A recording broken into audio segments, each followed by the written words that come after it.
You're listening to Keith Engle, the host of TGI Sports Talk on the National Streaming Sports Roku channel.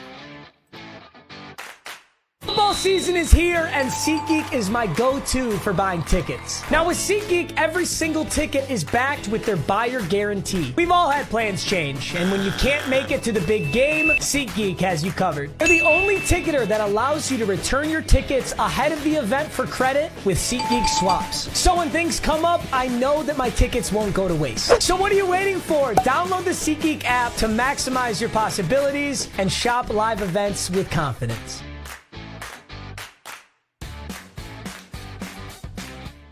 Good morning, guys. Keith Engle here with TGI Sports Talk Sunday Stream of Consciousness. It's great to have you with me today. Lots and lots to talk about in the NFL and MLB, even college football, basketball. We can talk about anything we want. As always, I'm trying to make sure we're being shared again by Facebook. We have these issues, and sometimes it's when I'm sharing the other show that I come off of at 8. I try to stop sharing that. We're not live. Click on, you're not going to hear me, but click on the, let me see if I can stop sharing this. If I can do this, I can, bear with me. Turn off streams on your save video, copy post. How come we can't do this? I just want to stop sharing. Oh, guys, I hate this stuff, man. I will move it to trash, see what happens.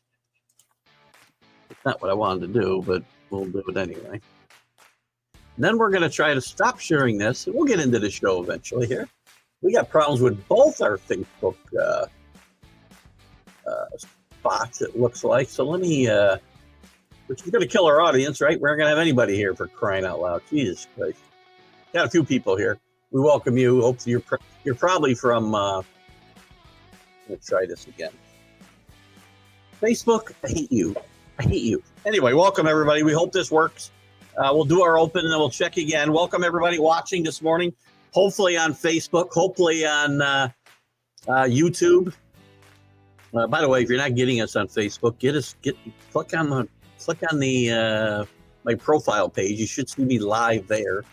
You can watch us on YouTube, Twitter. If you ever have a problem on Facebook, go to those two places and search out TGI Sports Talk. You'll find us. You can also watch us live on Roku on the National Streaming Sports Network. You can't comment, of course. Let me turn off the music. You can catch us later on the groups, but we like the live action, guys, because we want those comments. That's what drives this show specifically. So thanks to the groups. Looks like we're live now. Good. All right, perfect. Always try back 5 minutes in because I try to correct it. It's a glitch in Facebook, and I can't seem to do anything about it. Thanks to John Gonzalez at the Sports Authorities, Greg Rawlings at America's Pastime Sports, the Love for Baseball. Boy, excuse me. As soon as I use my reach, guys, because I got to find my water. As soon as I get on the air, I get the hiccups. I swear to God. Where I leave off, Greg Rawlings, Flo and the gang at Bottom Line Sports. Does some great stuff over there. They broadcast their podcast live on Let's Talk Sports, who's also a good friend here. We don't go live there anymore, but we do share our content. Ken Krause at Sports of All Sorts. That's Golf Buds, Sports of All Sorts. All these groups have great content, guys. Go join them if you haven't. I know Sports Authority, most of you have, and I haven't steered you wrong yet. Greg Rawlings, if you like baseball, go to America's Pastime, the Love for Baseball. There's almost 700 active players in there. Billy Wagner, just elected to the Baseball Hall of Fame, is in there. So join those groups, guys. I wouldn't steer you wrong. I only promote those specific ones because they're really good groups. And I'm going to try to start promoting more, but obviously we don't want to up the whole show with promotion, so I got to kind of rotate them in and out. Ralph Williams at RW Media, quick shout out to him, and specifically the Sports Corner that he does every Tuesday from 4 to 6 p.m. Eastern time on Facebook, YouTube, and even on a radio, local radio. You guys probably aren't going to get it. But Ralph does some great stuff. I've been on that show with him and Punk and Jim Frazier on Tuesdays. It's a lot of fun. DDH, thumbs up. Quick shout out to Seat Geeks, who you saw the commercial for at the beginning. They do great stuff, and we hope to start raking in some dollars from there. Guys, just downloading that video or that mobile app will generate a tiny little bit of cash for this show. So download that app. It's not going to cost you anything to download the app. And then when you want to find seats for something, man, I'm getting old, guys. Don't tell me you don't go to ball games or concerts. Some people don't go because of cost and whatnot. I get it. I'm still going. I got 4 concerts playing next year already. Plus whatever ball games we get to. Probably won't get that. We didn't get the 1 ball game last year. Quick shout out to my mother-in-law, Lisa Serrani. Happy birthday to her today. We'll be getting together for a little dinner at the Plum Blossom later. Somehow I got to watch the first championship game on my phone as I eat dinner with the family, which always goes over well, but it's life. We got a lot to talk about. Who's with us so far today? There's Michael Gott across the river. He found his way in from YouTube, obviously. We don't usually have trouble. Dave Guyette on YouTube. Hopefully good morning, Drew. Good to have you with us this morning. My brother-in-law, he'll be seeing me later, unfortunately. Watching me watch the game on my phone. I won't overdo that. Drew, make sure we get the game turned on when we go back to Mom's house, so would you? I know it'll be turned up to 100 on the volume, but Rick Sherlock, good morning to you. And Paul Spada, good morning to you, Paul Spada. Good to see you. And Rick Sherlock as well. Guys, we can get into, as you know, this is your show, but I always throw out a few topics. We've obviously got the championship games. We can get your thought on those games. We can get your thought on the games from last week. We can get your thought on the NFL now putting in, it's not a new rule, but they are going to go to the, what do they call it? The video, the replay assistant, right? So they don't go to replay. They don't have a challenge. But they have assistants from video to say, pick up that flag. I'll share some numbers with you, tinfoil hat people that think that Patrick Mahomes and the Chiefs had this huge advantage. I'll share some numbers. I did a little research after my explosion on the professional sports show the other night. And I'm not wrong. I'm not wrong. The moments are what do I want to say? They're magnified because of sometimes the situations, and the Chiefs are on TV all the time. But he is not even the most roughed quarterback by calls in the NFL. That's Josh Allen. This referee that everybody has this problem with, that every time he refs a game, they win. No, they don't. They have a losing record with him doing the games. I'll go through some of that if we need to. But we can talk about that topic of the NFL. And listen, I am not saying there aren't too many roughing calls. It's 2 different things. 2 very different things. And as I say, often 2 things can be true at the same time. So I think it's a good idea that they're putting in this, we got the Hall of Fame vote coming up in a few weeks, which we can chat about. Lots of coaching moves, some head scratchers. Schottenheimer in Dallas, Pete Carroll, who I love, by the way, but going to the Vegas, which is the worst possible place he could have gone to. Aaron Glenn, the Jets get their man. They also hired a GM yesterday. Joe Brady turned down the Saints job. Is anybody going to take that job? And then some others, obviously, as well. Josh McDaniels goes back to New England to work for Mike Vrabel. That should be interesting. Lots to talk about there. We got the Senior Bowl and who may be risers in the NFL draft. By the way, these 2 quarterbacks, Sanders and Ward, are 2 good quarterbacks. I've said all along they're not top 10 quarterbacks. I've done a lot of looking at evaluators. The average that I could come up with looking at about 10 of them, this is not where they'll get drafted. They're going to go to top 5. I get it.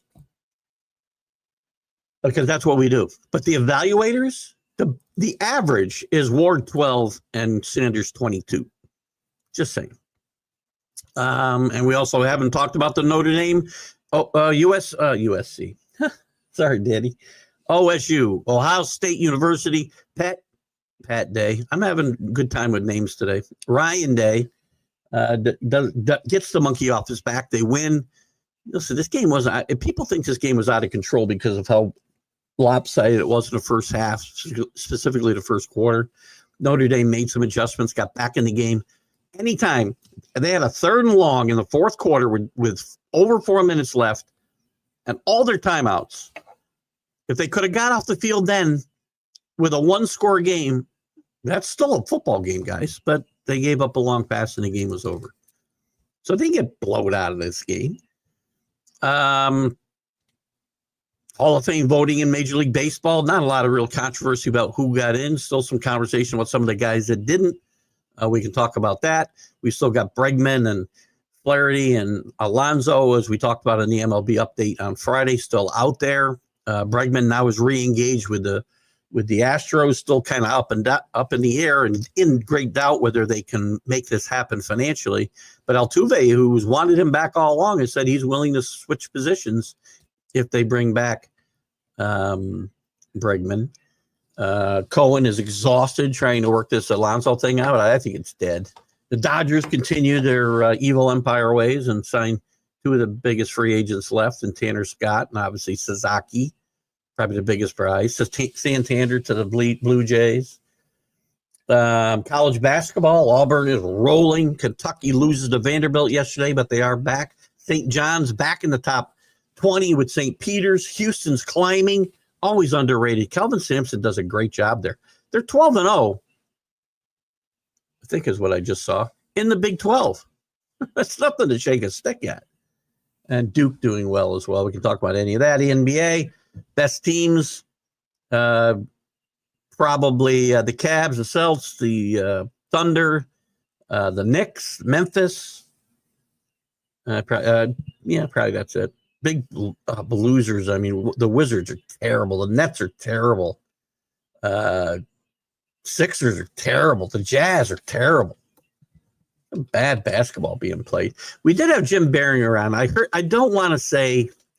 I got a text last night that Jim may have had a loss in his family, and if he did, James, our Jim Beringer, Jim, my heart and soul goes out to you and your family. I have not seen any confirmation of this, so I just want to put it out there in case it's true. I'm not going to go any deeper into it than that. If somebody else knows something, they can certainly share. Drew says Steve Cohen says his negotiations with Boris over Alonso are so much harder than the ones for Soto. Right? How can that be?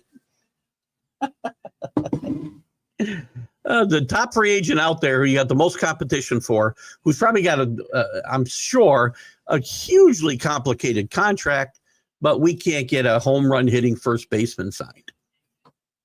That's not a strike against Cohen necessarily. That's a representation that Alonso's getting, I would say. Anyway, small crowd this morning so far. And a quiet crowd as well. What were we talking about yesterday, Paul? We were talking about the Hall of Fame voting, and Paul gave me a blind player, not a blind player, obviously a blind player who did well in baseball would be in a Hall of Fame. But no name, which is fine. I get it. We do these types of comparisons and say, should this guy be in the Hall of Fame? And I just needed a little more context. You didn't have to give me the name right away.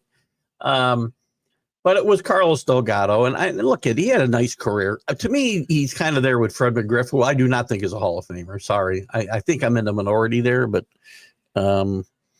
nice career. I think he suffers because he played in an era with a steroid, at least the back end of his career with the steroids. Doubts, and we don't know who did or didn't do them. I won't hold that against him because I say the guys who we know did them that are obviously Hall of Famers should be in. His numbers, I tell you, especially his OPS, which is over 1,000, by the way. I can't believe there's a ton of guys with OPS is over 1,000 that are in the Hall of Fame. I didn't do the research, but we'll see.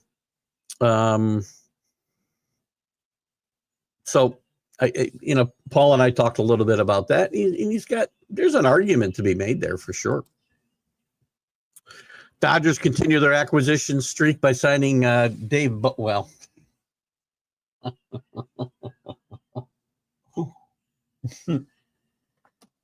great. Now they're gonna start dominating the market on marginal Major League Baseball players. Oh my gosh. Oh my God, right? Delgado should be in if you're putting the others in with less. Who? Now again, We talked about this yesterday. Again, Paul, there aren't certain numbers. I'm not telling you that everybody who gets 500 home runs should be in the Hall of Fame. He doesn't have 500, by the way. I think it's 475, if I remember right. McGriff was in there with 499. I didn't say he shouldn't get in because he didn't get the 500. I say that from the eye test. There's an eye test you have to give Albert Bell. We talked about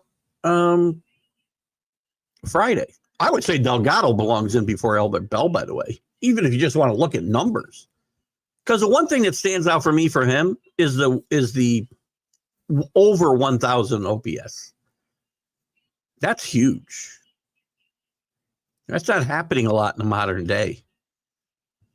And again, I said to Paul, there's an argument to be made. I would vote no. But again, here's the problem we run into, and I run into it a lot myself in the conversations and the debates that I have. Should we be having conversations that so-and-so belongs in if so-and-so is already in? Right? I went on a big tangent when Scott Rowland got in. I said, if Scott Rowland's in the Hall of Fame, then I'll be damned if Greg Nettles doesn't belong in the Hall of Fame, which I think he does.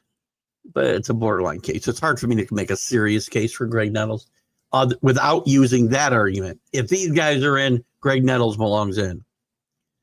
Right? If Harold Baines belongs in, and I'm sorry, Harold becomes the poster child for this conversation, so-and-so should be in. Now, the problem with that argument, and this isn't against you, Paul, because as I said, I fall into the same bucket a lot of times, especially in the last 10 years. The argument really shouldn't be if so-and-so is in there. It should be whether they belong in the first place. And I don't think you should set, and I think Mac brought this up a couple of weeks ago on the professional sports show on a Wednesday night I think it was that.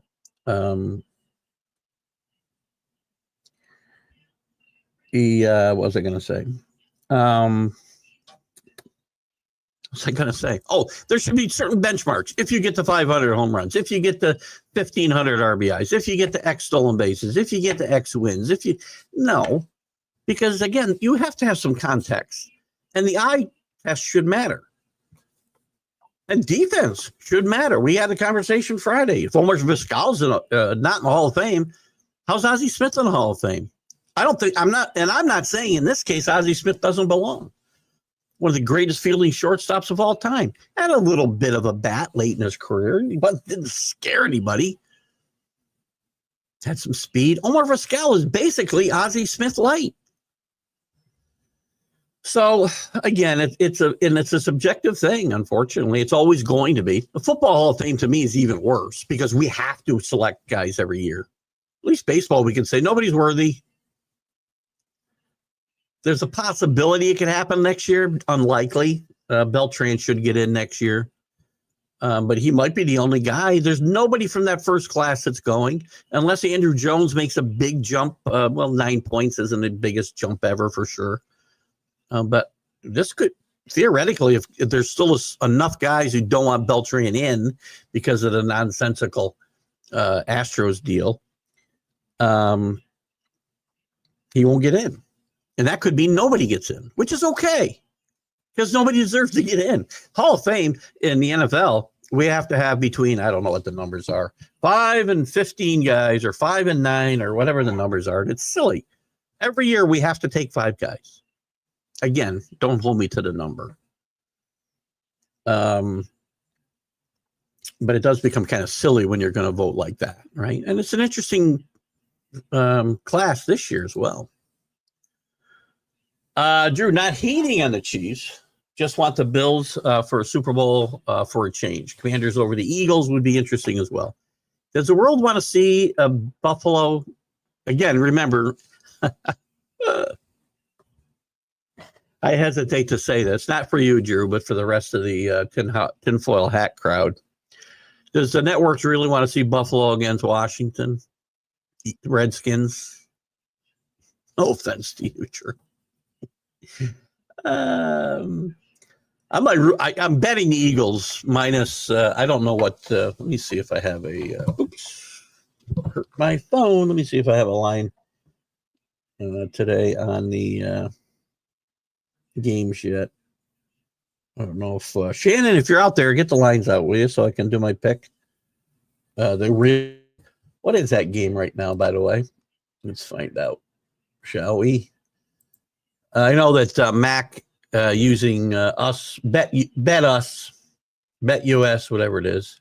They're -6 again. I saw -5.5 yesterday. Interesting enough, the Bills Chief game has gone from -1 Buffalo to pick 'em to now Kansas City's a 2.5 point favorite in this game. I'm all for historical things, even as a Patriot. I know every Patriot fan I know, except me, wants Kansas City to lose because they don't want them winning 3 in a row.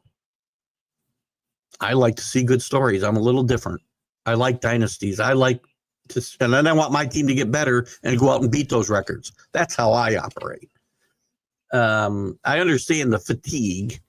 So it's not necessarily hating on the Chiefs, Drew, but there's a lot of, dynasty fatigue out there. And, the NFL certainly likes parity. It would be a good story for the Bills getting to the Super Bowl and having a chance to redeem their 4 straight losses, which, by the way, is still one of the great accomplishments in the NFL, in my mind, getting to 4 Super Bowls in a row. Nobody's come close to that. So we'll see. I'm betting the Eagles and I'm betting Kansas City, just so you know. Baines is a cover boy for I should not be in the Hall of Fame, but I'm sure he's not apologizing for it. He's in the Hall of Fame. Good for him. Is that McGriff's numbers? I thought he had 499. Fine. 499, 497. I'm just not a big Fred McGriff fan. Never was. The crime dog.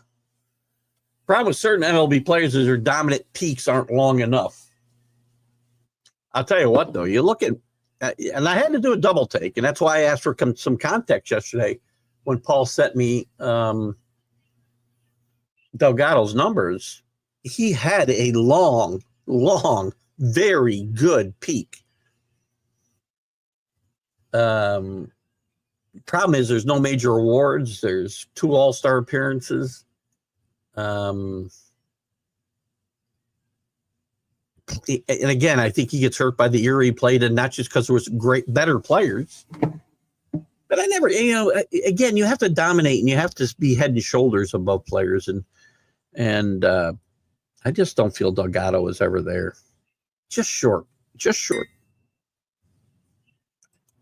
Yes, sir. Your best buddy. Kenny ran into Shannon with me at a tournament that I used to play with Kenny and Paul Crone. I don't remember Shannon. Shannon always jokes about the Perth guys, and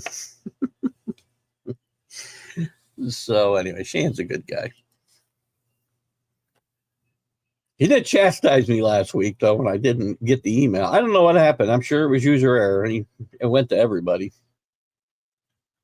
What is Billy? Billy's commenting on something on Facebook. I don't see him with us this morning, but we're going to get into a bunch of this stuff this morning, by the way. Major League birthdays today. Where's our boy Chris F. Grave? Household names. Rick Shue. I remember Rick Shue. He's a household name for me. Third baseman for the Phillies. Andres Torres, I believe, was a shortstop prospect with the Braves. You can tell me which one I'm wrong about. Ryan Roland Smith, that one. You got me on that one. You got me on Hector Noese. And Davis Schneider. And today would have been Uke's 91st birthday. Happy birthday in heaven, Bob Uecker.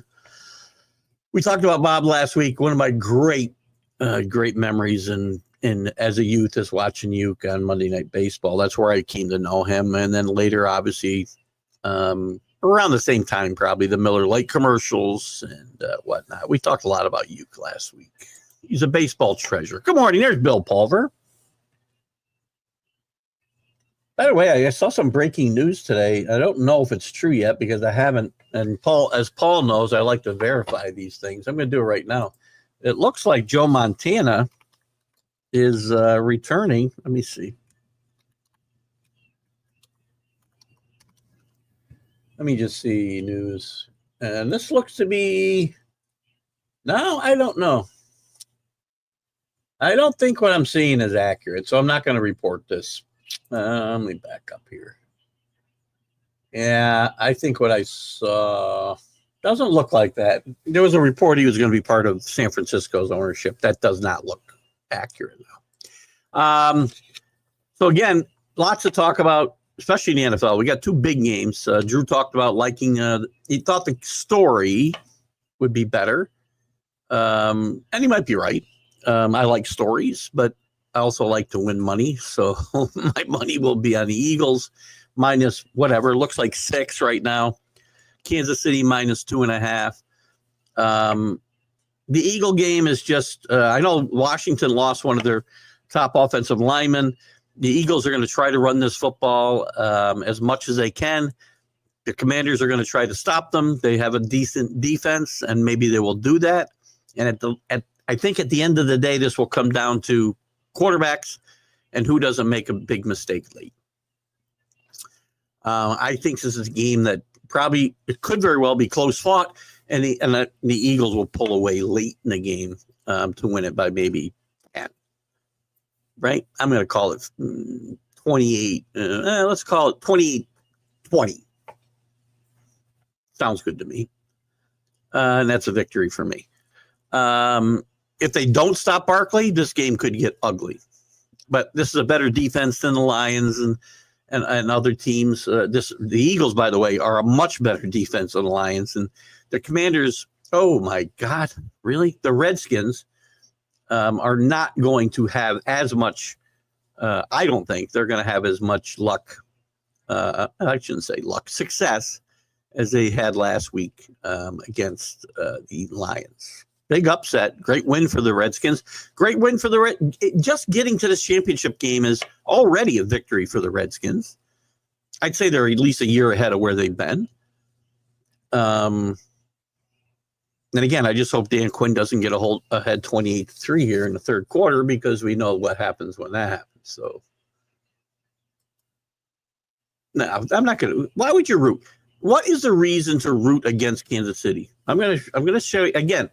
If it's please, Paul, I want somebody to question the referees and Patrick Mahomes, because I've got some rebuttal for you today.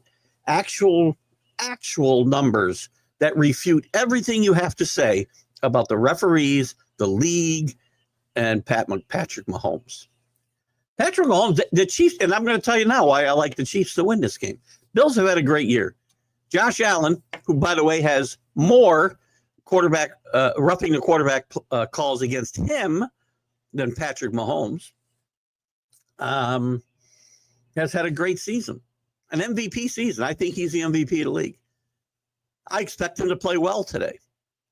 I expect that if the Bills score 28 points, the Chiefs lose this game. I think they need to win this game 21-17, 2017, 24-20. They give up 28 points. This Chiefs team does not score points the way other Chiefs teams have. Patrick Mahomes makes big plays. The play he made getting sacked and throwing the ball on his way to the ground, almost parallel to the ground, referees had nothing to do with that call. Referees had nothing to do with 8 quarterback sacks against Texas. It's a nonsensical argument, and I will give you numbers if I'm forced to do so. I will also, by the way, hold on, even though we haven't got there yet. Hang on one second. Share screen. Let me get this queued up here so I have it. Oh shit. Excuse my French. I know that's not French, Drew. Somehow I lost my let me pull this back up. Not gonna let me do it? Come on.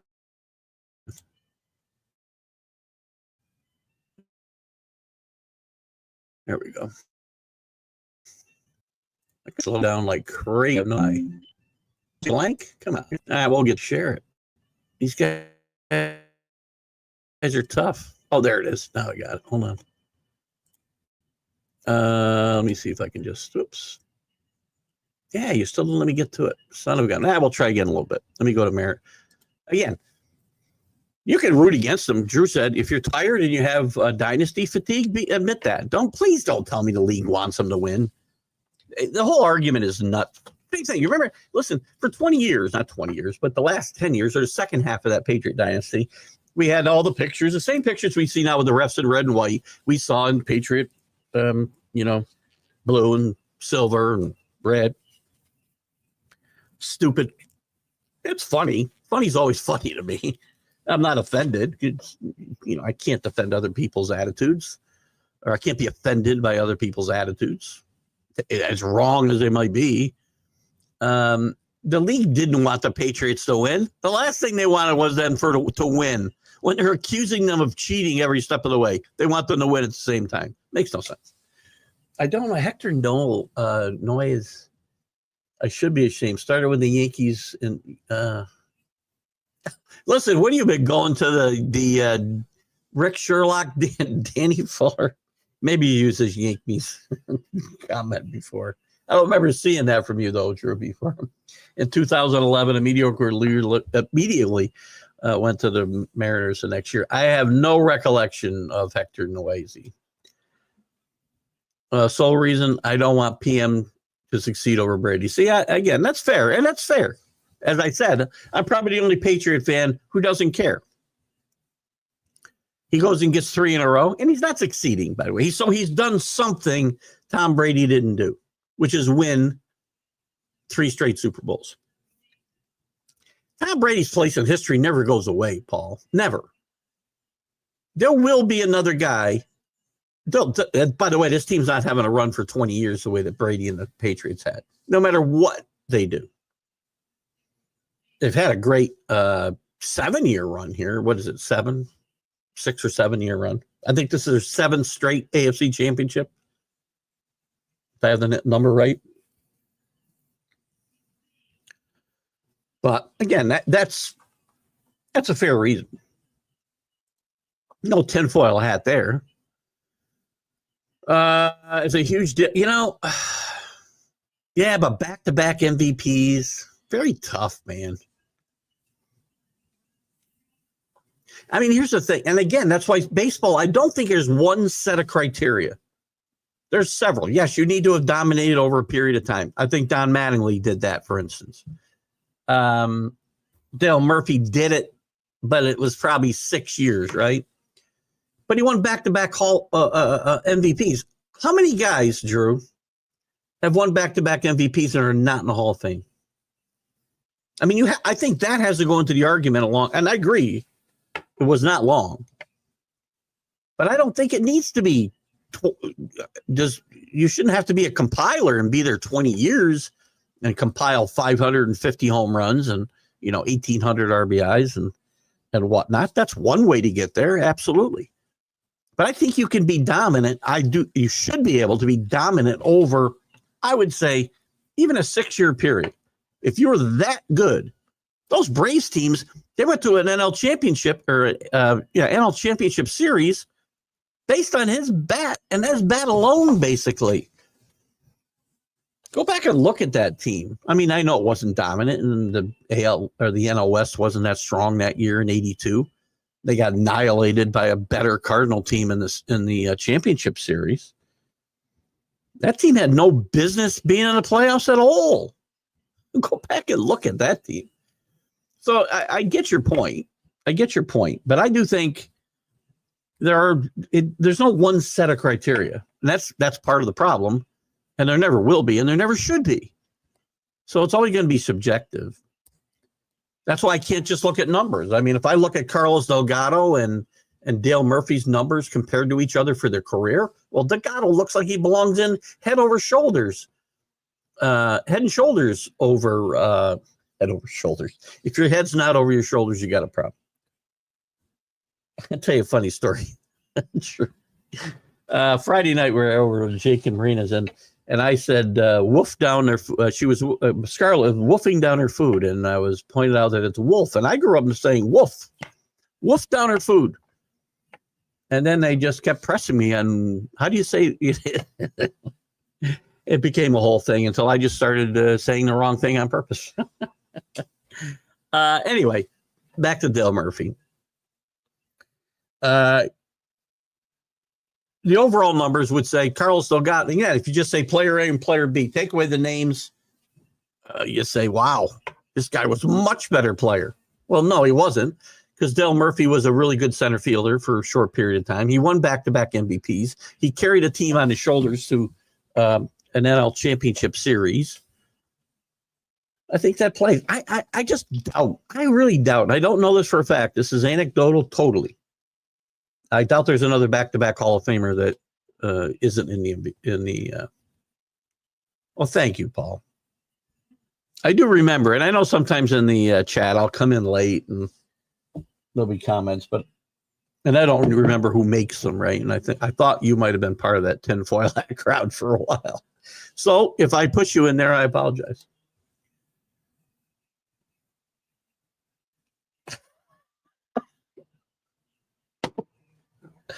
Oh my God.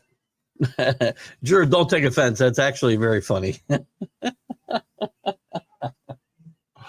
Oh my God. So now I'm going to have Drew putting up the rest of the show. This is not a cut and paste. You have to admit one thing, Drew, even if you're sitting there pissed off at Billy right now, you have to admit Billy's very funny. And maybe I'm the only guy who gets this. Oh, they're having a run. I hope it stops. Well, there you go. That's fair. Here's my thing. I find myself, and this is me, Paul. I find myself defending the Chiefs because of the Patriots. Because of the nonsense I had to listen to during that, especially that second half of that. Remember, there was two distinct periods within that 20 years that were very good. It was a second one where all the nonsense was coming out about referees and of course everything else we had to listen to. So I think I defend the Chiefs probably a lot because of that. Plus they're really good. All they do is win. We hear all year long. We heard it last year. Oh, the Chiefs are done. The window's closed. They're not winning by enough points. You got to win by one. They're 15-2. They find ways to win. So I get it. But I think I defend them because of that. All right. Drew, don't get mad. Oh, my God. This crowd, these guys are going early, all in. And again, I might have to... Usually you get your orders based on, pushing my buttons. I'll cut and paste. Had to compile and type it all by my lonesome. Here's the problem, Drew. The problem is, you can type that all out and not have any misspellings or bad punctuation or whatnot, and the rest of us can't. So it would be very obvious. It's very obvious when we cut and paste because there's no spelling errors. Dale Murphy did come up as a catcher, could not throw the football. Yeah, that would be an interesting story as well. Couldn't throw the baseball, couldn't throw guys out. He wasn't a very good catcher. I believe they tried him at first base a little bit, and they played some first base later in his career. Then they moved to center field, where he became, I believe, a Gold Glove center fielder. Dale Murphy's an interesting case for the Hall of Fame. Interesting. Again, here's the thing. I do think Dale Murphy is a guy who gets in later on with the whole, whatever we call it, Veterans Committee, modern day era. They change the name of this committee every year, so I don't know what it is. Liam Cohen moved to Jacksonville, resulting in the GM fire. Well, listen, there's a lot more to this than that, too. Bodes really well for team improvement. You're right. So the GM, Balke, was going to stay. The owner had said he would stay. Genghis Khan or Noonien Singh. The Rathacon, anyway, has been really at work there in Jacksonville. Cohen, interestingly enough, that same morning that he took the job, the Buccaneers had said, "What's it going to take for you to stop taking interviews?" And he said, his agent, or he said, I don't know who said it, 4 or 5, I think it was his agent. They contacted his agent and said, "What's it going to take to get him to stop taking interviews?" And he said, $5 million. And that's what he took. Or no, I'm sorry. And he said, "Okay, we'll do that. And let me try." They wanted to get a hold of Cohen, and they couldn't get a hold of him. And by the time they did, he'd met with the Jacksonville Jaguars and taken the job. Balke gets fired. By the way, it's very difficult to keep a GM, which is a little strange with the Jets not hiring a GM before a coach. It's very hard. It's very hard to you're not letting the GM hire the coach, and then you're keeping him there. Balke's gotten a lot of criticism, especially given this Trevor Lawrence extension. Liam Cohen's done a great job in Tampa Bay. He's done a great job with Baker Mayfield and resurrecting his career. You might do the same thing with Trevor Lawrence. It's a great hire. But this is a team that always seems like it's in disarray, doesn't it, to you? I mean, doesn't it seem like them, the Raiders? There's always a lot of nonsense going on with these teams. It doesn't bode very well, no. And so now they don't have a GM, which the Jets hired a coach without a GM. And I believe they gave Aaron Glenn a little bit of say. He didn't pick the GM, but I think he was involved in a yes or no. I'm okay with that. He doesn't get the final say, but it's just kind of doing things backwards. So it'll be very interesting to see. It's also a team that, wants to move eventually to London and play their games. That's never going to work. Travel would kill your team. I make sense about comparing the Pats and Chiefs and the crap spewed up by haters. Yeah, thank you. This is why well, first of all, they're a great team. And as a person who likes to make a monetary wager now and then, now I didn't bet them a lot this year because they weren't covering. But to win games, this team just knows how to win. They've got a great coach. They've got a great quarterback. They got a great defensive coordinator. 3 of the best of all time in those positions. That's why they win. Their talent level has really decreased. This is the worst of these Chiefs teams, offensively. By the way, very, very underrated team defensively. Even in these last 2 Super Bowls. People would always talk about the Chiefs offense. I would go back to the San Francisco Super Bowl. The only time their defense didn't step up was against Tampa Bay. Their defense has been underrated since the beginning of this dynasty, and that's what it is. 3 and 5 years, I'd say that's a dynasty. So maybe it's 6. Maybe it's 6 straight championship games, and they're in.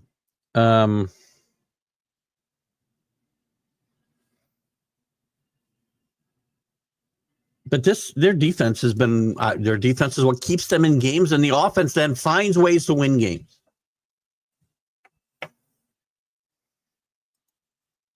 You're completely hysterical this morning. Totally unintentional. Head and shoulders, right? Today's totally unintentional. I'm head and shoulder, head over shoulders. Yes.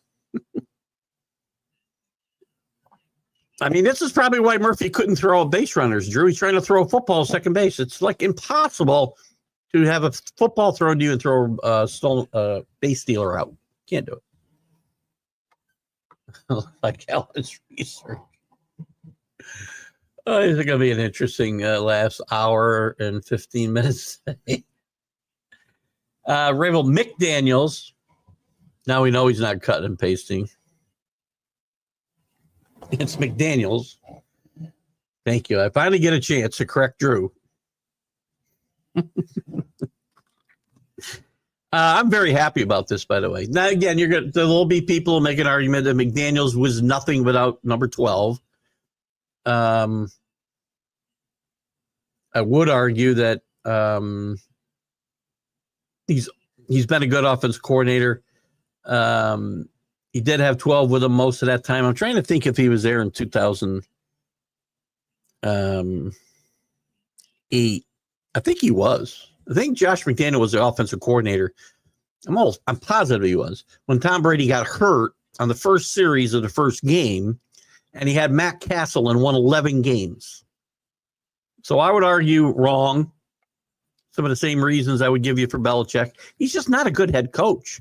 He's a really good playmaker, play designer, play caller. He's going to be very good for Drake May's development, which is so important. Think about the difference between, and again, I'm not saying that Mac Jones was going to be as good as Drake May, but we may never know because the Patriots screwed up his development by in year 2, after he had a really good rookie season, went to the Pro Bowl, which is, who cares, went to the playoffs, won 10 games, played very well, especially in the second half of the season. And then they made Matt Patricia, who I love as on the defensive side of football, the offensive coordinator.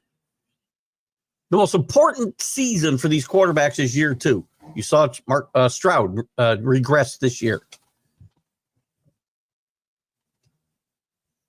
That's the big difference. They give Drake May every opportunity to get better in year 2 with McDaniel coming in here. Great. I think it's a great hire. Murphy, 5-time Gold Glove winner. Thank you. 2-time MVP, 7-time All-Star, 4-time Silver Slugger, and Clemente Award, which is, again, not really necessarily baseball related, but speaks to who he is. I think Murphy will be in the Hall of Fame one day. Hello, CA. How are you, buddy?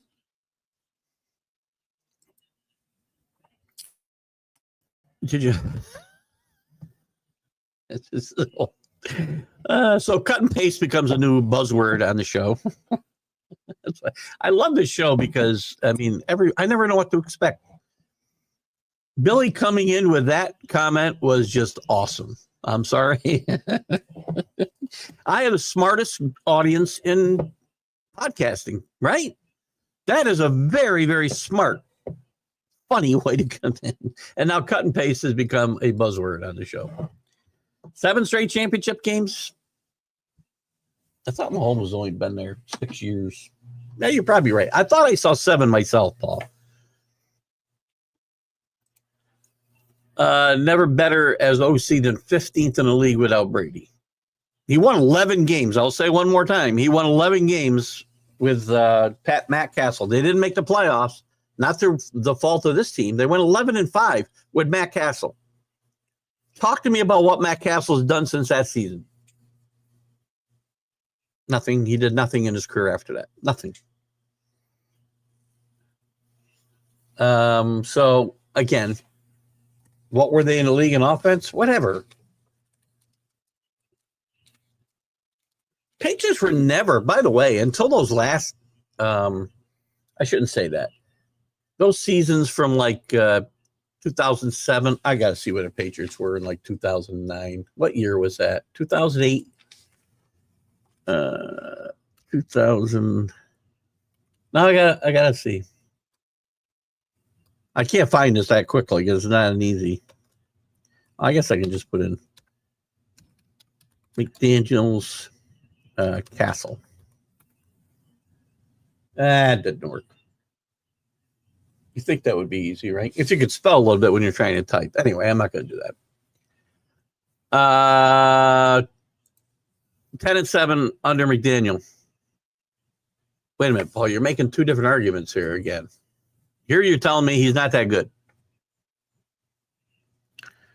And again, by the way, you're talking about offensive coordinator. That's fine. But here, I think you're knocking him. And here, this can be nothing but praise, considering what we saw after. And remind me again who the big stars were as far as targets for Mac Jones in the 10-7 season. So I'm not sure if you're knocking McDaniel here. This is, to me, a triumph for McDaniel. I'm hoping that's how you're portraying it. I get confused because we get one post knocking him and we get another post praising him. Josh McDaniel knows his stuff on offense. I'm just telling you. Drake May will be better as a quarterback because McDaniel is there and not Alex Van Pelt. That's a no-brainer. At the same time, Drake May is not going to make drastic improvement without improvement on the offensive line and a little bit of improvement, at least, in the weapons that he has.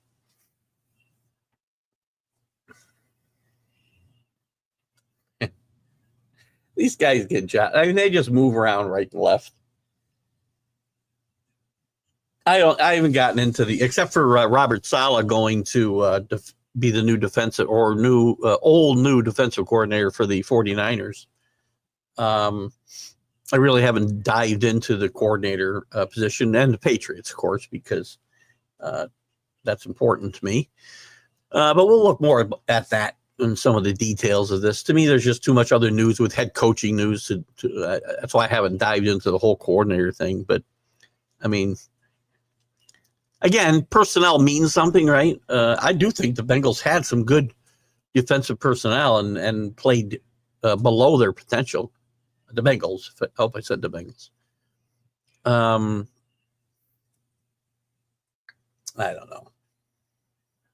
don't know. I think it's interesting, too, with Robert Saleh hiring. He was in the running for the Jacksonville job. He interviewed with the Cowboys. How the Cowboys go from you should never bring Deion Sanders into the building and interview him and then hire Brian Schottenheimer. Shouldn't do it. Number one. Number two, we talked about the 49ers coordinator position. Pete Carroll was actually interested in that job before he got the Raider job.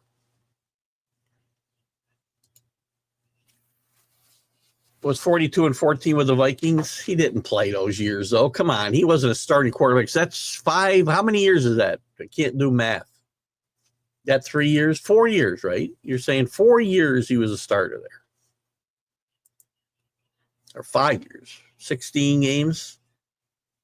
He would have had to be the starter 5 years? There's no way. What were his numbers, though? I'll admit if I'm wrong, Rick. Oh, shit. I put in Matt Daniels. Who the hell's that? Let's find out. I hate Matt Castle. I don't know why. Minnesota. Well, he could not have won 56 games because he spent 2 years in Minnesota. Where do you get these numbers from? Matt Castle. Well, you got to be thinking of somebody different. He was 3-3 as a starter in 2013, 1-2 as a starter in 2014. That's his entire record with the. So he's 4-5 as a starter. I'm sorry, was that right? 4-5 as a starter. He did play well in his starts that first year. He was 11-9 intercept, 14 and 13 touchdowns, interceptions. No, Matt Castle was not a good quarterback in Minnesota. You got to be thinking of somebody different. I knew I didn't lose my mind there. So Matt Castle went 10-5. I don't know. Let's see. Can I see where the offense ranked there somehow? Let me see. Can I see? I want to check. I want to fact check. I don't know that Castle was. I don't know for 100% if the Castle was McDaniel was the offensive coordinator. I'm almost positive he was. May not have had the title, though. Let's see if I can see where they ranked. Here we go. League rank in offense.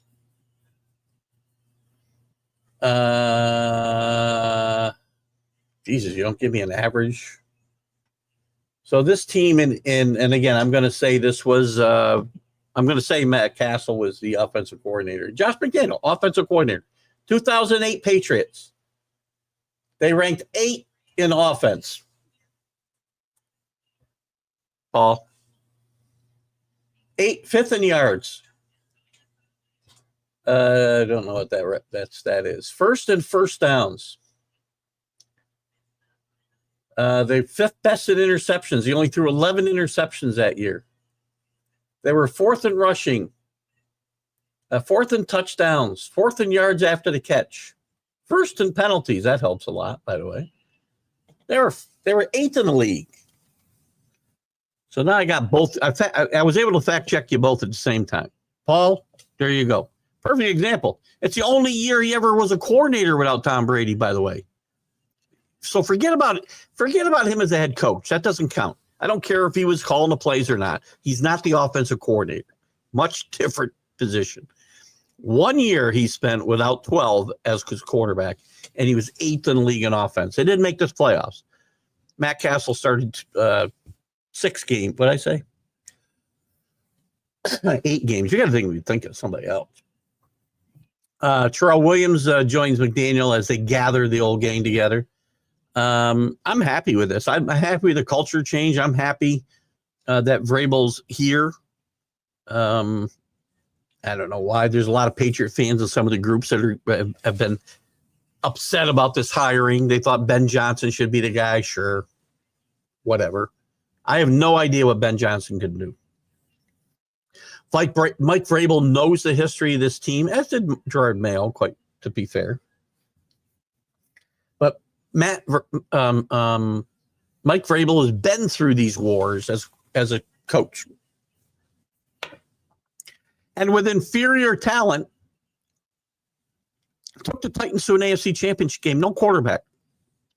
The team was 5-27 the 2 years before he got there. And look at their record this year after he left. That's all the evidence I need to know that the guy knows what he's doing. And guys will be held accountable. There's our boy AC. Good morning, AC. How are you, buddy? Rick, that's a shocking faux pas by you, Rick. You got to be thinking of somebody else. I know they had some other Matt Castle type quarterbacks through the years who may. Did I read it wrong? Yeah, I'm not sure where we get that from. I keep trying to see if maybe there's, I don't know, maybe 42-14, something other than wins and losses. I don't know. I just have to say, after looking at CC stats compared to Schilling's, I saw this post yesterday. CC definitely belongs in the Hall of Fame. Okay, nobody's winning 300 games today. CC's a Hall of Famer. Kurt Schilling belongs in the Hall of Fame. I won't make the argument. Kurt Schilling belongs in the Hall of Fame. Kurt Schilling isn't in the Hall of Fame partly because of his who he is. He's a nut. And that's why he's not in. I mean, the guy's just slightly right or just slightly left of, say, I don't know, Stalin.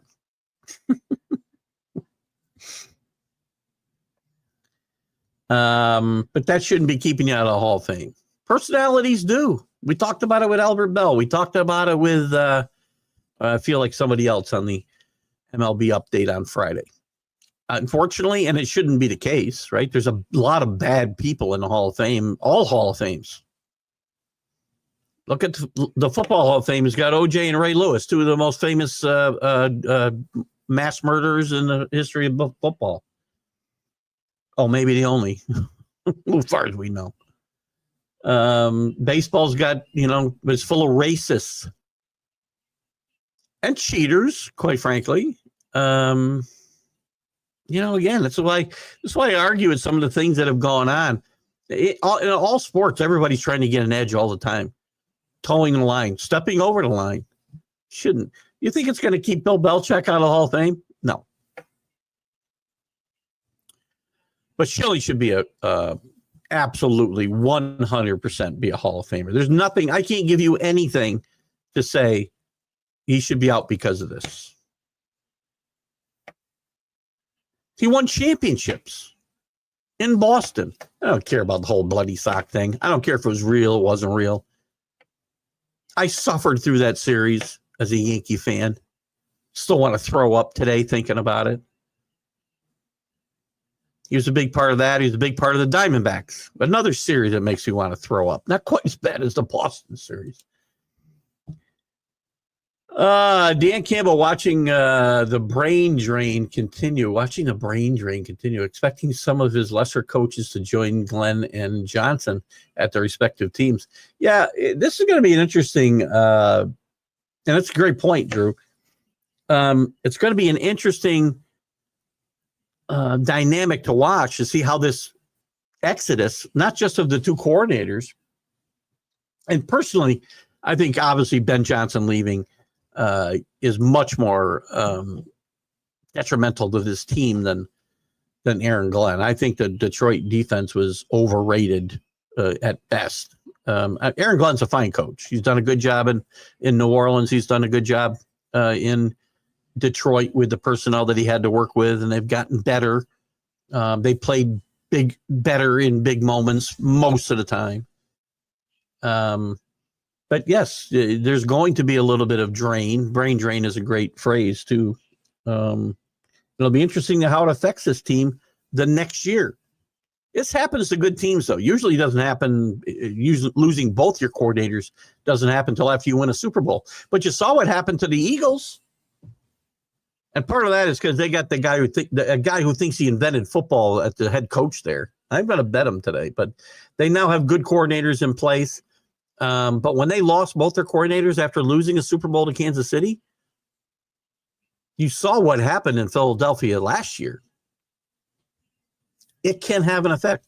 Some teams get over it. The Patriots lost both their coordinators.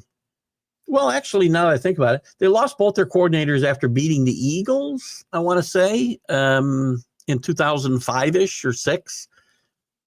2005. It took them a couple years to get back on track at a high level when they lost both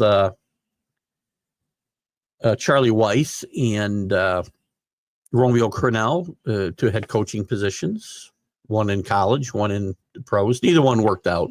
Belichick's head coaching tree is not that good. And by the way, it's also one of the most overrated things that we focus on. Who cares? I mean, is Bill Walsh a better coach than Bill Belichick because he produced a bunch of NFL coaches? I don't think so. Bill Parcells a better head coach than Bill Belichick because he produced a bunch of great head coaches? No, I don't get it. Mike Holmgren. Two of the most successful with coaching trees I can think of are Walsh and Mike Holmgren. Well, Holmgren actually comes from the Walsh tree, but then I guess you can say and again, how far are you going to take that out? Guys who coached under Holmgren count for Bill Walsh. I think it gets really, really overdone about that type of thing, quite frankly. Castle was 42 years old playing for the Vikings in 2014. That's not accurate either. Let me check that out. That can't be right either. I got to fact check this one too, Billy. I didn't think so. He was 31. That's a good comeback, though, Billy. Billy's on his A game today. Rick disappeared. I want him to tell me what he was actually thinking about or who he had. There's got to be somebody he had in mind that was doing really well. He's never done anything illegal. I don't know who we're talking about here. He's never done anything illegal. Everything that is held. Oh, I think we're talking about Schilling. No, a lot of the stuff that people are holding against him are the things he believes in, and that's fine. He's a very right-wing thinking person. We are entitled to those opinions in this country, by the way. Just because he makes me look like Bernie Sanders. Just kidding. Look at it. Those things get held against people. I'm not saying they should, believe me. And some probably taken out of context. Very few, I think, though, quite frankly. I tried to have Kurt. Kurt responded to me. I reached out to Kurt to have him on the one-on-one with Keith Engle. He responded and then went dark. I would love to have Kurt Schilling on. And again, he belongs in the Hall of Fame, regardless. No, I don't even care if he did anything illegal necessarily. That doesn't keep people out. Did we kick OJ out of the Pro Football Hall of Fame when he allegedly murdered 2 people? Sorry, I guess he wasn't convicted. I shouldn't assume anything. There's been other guys. I mean, baseball Hall of Fame is not full of freaking choir boys. Oh, self-defense. Yes. Mm-hmm. Yeah. All I know is your presence at a double homicide. That's all I know. Tom Brady never had to self-defend himself against anybody. Just saying. But Ray Lewis, if you remember, talked about how Tom Brady should be kicked out of football for deflating. Letting the air and deflating footballs to a criminal level. Ray Lewis, who was involved in a double homicide and never missed a game in the NFL because of it, think Tom Brady should have been kicked out of football for letting the air out of footballs. I say again, do whatever you want. Don't let the air out of footballs because, you were the worst person ever walked the face of the earth. Good morning, Kenny Gifford up on the mountain. Bet you it's been cold up there earlier this week. Cheaters never prosper. Well, it is a dumb statement. The problem is everybody in sports tries to cheat. I'm not saying you should. I'm not necessarily condoning it. It's where people have misconstrued my opinions over the years is that, my defending the Patriots, my defending Jim Harbaugh, my defending, who was the latest, or somebody else. I don't know, or somebody else. I don't know, whoever else, anybody. It's never that you should be cheating. That's never been my mantra. My mantra is that everybody does it. And it's selective prosecution is what upsets me. Whoever we're talking about. Doesn't matter if it's my team. Michigan and Jim Harbaugh is not my team. Selective prosecution. 100%. That's my argument. Somehow this has always gotten, and I remember John DeLon, who we hope is really doing well, by the way. We didn't see John DeLon at all in the college football huddle, and I hope he just got pissed off and tired of watching my boring ass, and he's okay, because we haven't seen him at all. But John DeLon used to point out that I defended cheating because I defended cheaters. It's two different things. Again, both things can be true. I can not condone cheat. Oh, the Astros was the other thing I was thinking about. I can make the contention that you shouldn't be cheating. And I can also make the contention everybody's cheating and we only prosecute the ones that we want. Maybe the better tree comes from a better teacher than a leader. Well, whatever, it doesn't matter. All I want is wins and losses out of my head coach. I could care less how many head coaches he develops. Right? Bill Parcells is a great football coach. Never won any Super Bowls without Bill Belichick. But the fact that Belichick didn't Bill O'Brien was a decent head coach, right? But most of the others failed. McDaniels was a huge failure. Romeo Crennel was a huge failure. Charlie Weiss was a huge failure, except for 1 year in Notre Dame. Trying to think, Gerard Mayo now falls into that list. There's some others. Doesn't matter. It has no reflection on him as a coach. Kenny says maybe he's a better teacher. That's fine. But as a fan of my team, I could care less. I don't want those guys to become head coaches anyway. I want them to stay with my team. Hello, Michael. Did I say hello to you? Oh, you were here earlier. Michael Gott from the UK. We love our UK fans, man. That UK fan base, by the way, we're up into like I don't know. I think we're approaching 100 followers in the UK. Love you guys. Get more of your brethren participating in our shows. But tell them to take their tinfoil hats off as well. Nobody jumping on the whole Mahomes and Chiefs are being the game's rigged today. I hope somebody does, because I got some wonderful stats to share. Will and his Rodgers staying at the Jets. We don't know this for a fact. I don't believe. We don't know. Michael Gott, Aaron Glenn has not said a word about Aaron Rodgers. This came up the other day in a show I was on, and he's not going to say anything about Aaron Rodgers until they make a decision on what they want to do. I don't think they're running this back. I don't think Aaron Rodgers will be the Jets quarterback next year. I think you're more likely to see Russell or Josh Fields or somebody like that as a bridge. And the Jets, I wouldn't draft their quarterback high here. Or maybe they go out and sign a free agent. There's no way I can see Sam Darnold coming back here. But again, this is another great situation. You look at Rodgers' numbers, while they're not Roger-esque, they're not terrible.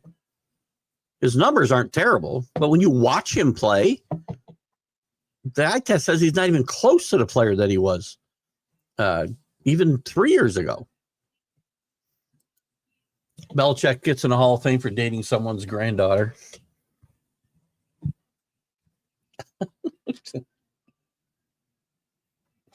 Well, the guy she was dating last was older than Belichick, I think. Irrelevant to Hall of Fame voting. John Gonzalez from the Sports Authorities, I mentioned earlier, guys. Great group. You know that. All of you who have joined, Drew, Danny. Not sure about Rick, and I don't think Kenny has. I know Paul Spada has. Great group. John is the best admin out there. Get on this group, and you'll have a lot of fun. And John, welcome. John does participate in the show quite often, and we... Aaron Glenn was a terrible choice by the Jets. They never learn from the mistakes. They keep hiring defensive coordinators with no prior head coaching experience. This guy is Todd Bowles, number 2, whom failed big time with the Jets. The only difference here, John, is he's got a history with the Jets as being a very, very good player with the Jets. Bill Parcells gave him high marks for his intelligence as a player, his coaching career with the Saints and Lions and wherever else he might have been. I don't disagree with you, though. Not because Aaron Glenn, per se, is going to be a horrible head coach. I don't know. None of us know when it comes to these guys how good they're going to be, these coordinators. Special teams coaches have the best success, it seems, to be when it comes to converting into head coaches, for whatever reason. Some of the greatest coaches we've had have been special teams coaches. But the Jets, you're right, doing the same thing over and over again. I thought, who was the last, it was horrible. Maybe that's why they haven't gone back there. The last experienced head coach that they hired was Rich Kotite. Am I wrong, John? And that was a bad hire, don't get me wrong. And the last offensive guy they hired, because they've hired all coordinators since, the mid-90s. They hired Pete Carroll. Nope. I'm sorry, Parcells was there. I take that back. Bill Parcells. I try to eliminate that fat bastard from my mind. Bill Parcells was there. So before anybody starts writing, I don't know what I'm talking about. Yes, Bill Parcells was there. Left them in disarray just like he left every other organization he left, by the way, just to be clear. But most of the hires have been guys like Pete Carroll. They fire him after 1 year. Stupid move, by the way, because he went on to be a pretty good head coach in this league and in the college. But Bruce Goslett is the only guy offensively I can think of that they hired of all these coordinators, to John's point. Bruce Goslett from the Bengals. He was the Bengals offensive coordinator. I think that went to a Super Bowl against the 49ers. Was the only guy I can think of. And maybe I'm wrong, because I did just forget the fat bastard. People don't like using sports as political platforms. Sports should be only for sport and the enjoyment of people. I don't disagree, Michael, but again, I'm in a minority where I think I try to separate it. I try to separate who they are off the field and their beliefs and, who they are on the field. Sometimes it's hard. When Rodgers was, playing at a high level, I could overlook all his other nonsense unless it affected the team. And some of his stuff did.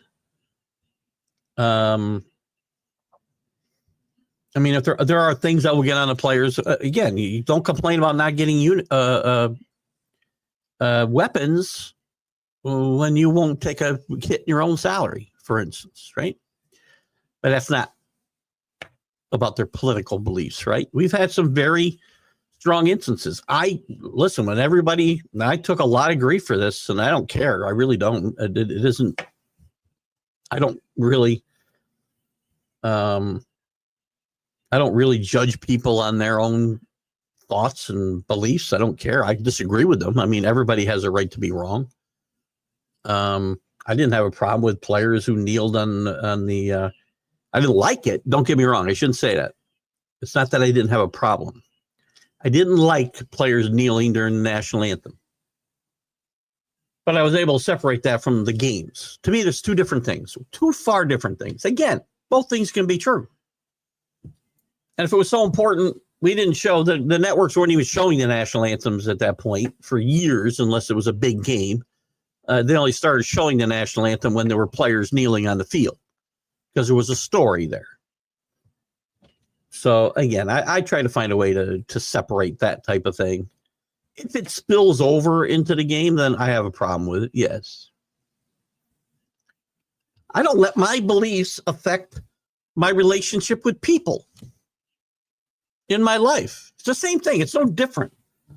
To me, it's no different. The things that I believe very strongly in, and I don't share them a lot. I hint to them here now and again. And so it's probably pretty, excuse you if I hurt your ears there. It's probably pretty easy to figure out what side of the aisle I'm on. I've had very strong disagreements with people. I don't get into those conversations, quite frankly, unless they're brought to me. I don't jump into them anymore. I've done a good job. Just don't bring it up. If you bring it up and I think you say something that's ridiculous, I'll call it out. That's all. But my beliefs are my beliefs. Their beliefs are their beliefs, and I can separate that. I've not lost one friend that I'm aware of over my political beliefs. That's two different things. And for me, sports is the same way. I don't like what I see. A lot worse than the freaking entertainment industry. Those people ham you over the head with their nonsensical, ridiculous thought processes. But it doesn't mean I won't go watch their movie. Good morning, Anthony. How are you? Let's get ready for the Redskins and Bills in the Super Bowl. Another Redskins-Bills world heard from. Drew was on the same bandwagon. I'm all over Eagles and Chiefs today. I think if there's going to be an upset, I'm really sorry to say this, Anthony. I think it's more likely to be the Bills over the Chiefs, which I don't see. I just think this Redskin team, well, they've had a great season. Jaden Daniels had a great rookie season. They've had a great run. Dan Quinn's pushed all the right buttons. Cliff Kingsbury has done a great job with a rookie quarterback and limited resources on offense. I mean, there's some really good players there. McLaren's pushing maybe the upper echelon, but not there. I just think today they run into a much better defense. I don't think they're going to be able to stop Saquon Barkley enough to make a difference. But at the same time, I think this game will be close enough that it will come down to a mistake in the fourth quarter. And whichever quarterback doesn't make that mistake, I think they win the game. And I think that will be the Eagles and Jalen Hurts. Not rooting against. Oh, well, I am rooting against the Redskins. I'll have money on the Eagles. But the Redskins have been a great, great story, and they've had a great season. They've had a great season. There's a lot more pressure on the Eagles today than there is on the Redskins. It's a good thing I'm not paying $20 of freaking Redskins reference anymore because I just decided to stop.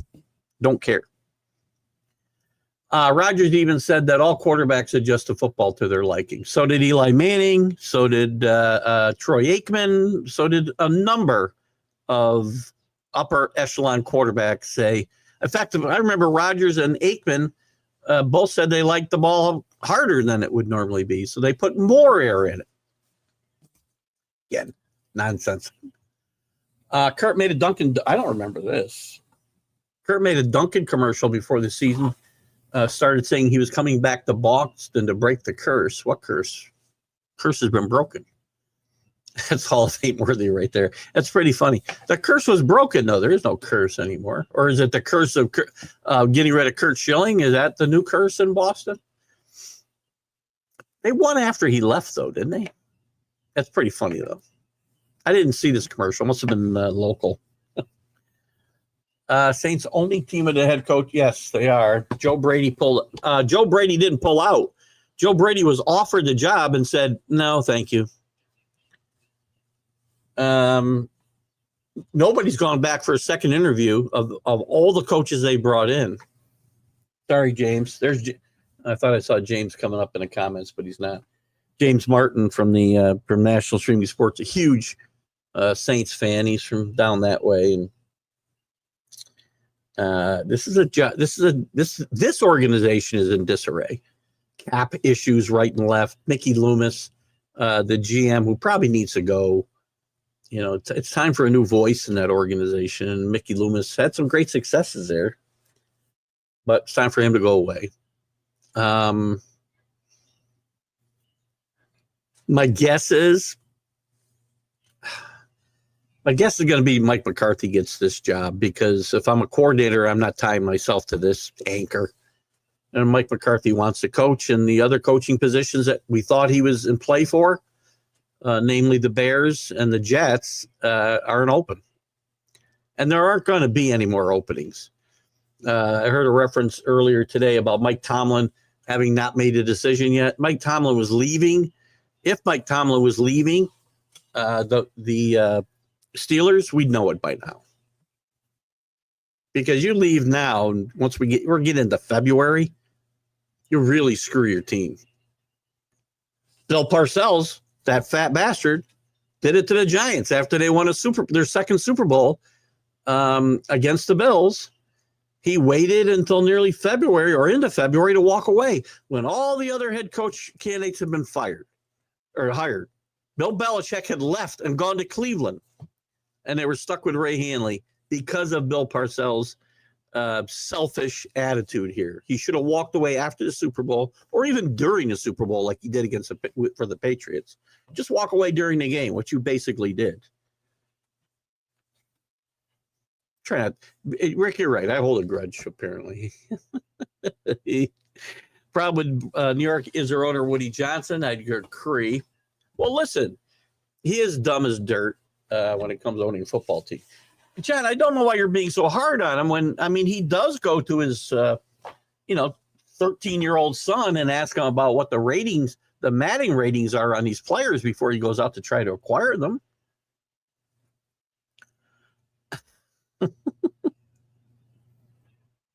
That is absolutely the craziest thing I think I've ever heard in the world of sport. I shouldn't say that. That's a pretty big bucket. Listen, son, can you tell me what the Madden rating would be on Shedeur Sanders next year? Oh, my God. And by the way, Shedeur Sanders, Cam Ward are going to go top 5. There's some talk, by the way. The kid from Penn State, Carter, what's his name? Carter? Let's say Jaheel Carter is the second best player in the draft. Travis Hunter and Carter are the best 2 players in the draft. Patriots sitting at 4, praying one of them falls to them. They really hope Sanders and Ward go 1 and 2. And then somebody makes a mistake at 3. Are they at 4 or 5? Now that I think about it. They're at 4 last year. Might be 5. They may have to help a couple of teams make a mistake because they want one of these guys to fall to them. They want Hunter to fall to them, or they want, again, I want to say Carter, and I could be saying the name wrong. But Shedeur Sanders and Ward, I'm telling you, the average rankings I've seen for these 2 guys among evaluators. And again, this doesn't mean they're not going to top 5 or top 10 anyway. Sanders might fall back a little bit. Is 12 for Ward, 22 for Sanders. Those are rankings. I've seen Sanders ranked back of the second round. Well, again, it's not based on where they think they'll get drafted. That's a totally different thing. That is the best players in the draft. Many of these people have these, like Sanders in the 40s. This is a bad quarterback class. And there could be somebody who comes out, and I'm not saying that Ward won't be a good player, Sanders won't be a good player. They might be. But you don't risk a top 10 pick on players of this caliber. But teams do it all the time. They reach for quarterbacks, and it's going to happen again this year. The Jets could be one of those teams that does it. If you ain't cheating, you ain't trying. There is that. Selective prosecution is all through our society. The people that have access to money get treated totally differently. Well, that's not necessarily true. Not in this context I'm talking about. In the world you're talking about, Kenny, that's probably accurate. And it's not necessarily selective prosecution. They get prosecuted differently because they have no money to protect themselves in the real world, right? The have-nots don't have the wherewithal to keep themselves out of jail, and the haves do. In some cases. In some cases. Not all cases. In the world of sports, that argument doesn't hold up, by the way, because Ray Lewis had lots of money. Tom Brady had more money, and Tom Brady got suspended and vilified, and Ray Lewis kept playing and went to the Hall of Fame. Just saying. Again, I don't think you can. I get your point about society. You're absolutely 100% right. For the most part. There are exceptions on both sides, by the way. The story of Reuben Hurricane Carter is a great story. Convicted of double homicide in the 60s, early 70s. I'm sure, he got railroaded, couldn't get the best defense. And it took a bunch of kids, law students, to get him out of prison. Great movie, great book, Hurricane. Read it. Great story. So it does happen, but there's also people that go to jail that have lots of money. Breaking news. Bills just got off the bus and was flagged by the rest for holding call. There you go, Anthony. Let me just put this up here because we haven't had it come up today. So you're going to be the guy who initiates this. So thank you for bringing it up. Because we know the Chiefs are cheating. I'm sorry. The referees and the league are cheating to help the Chiefs. We know that, right?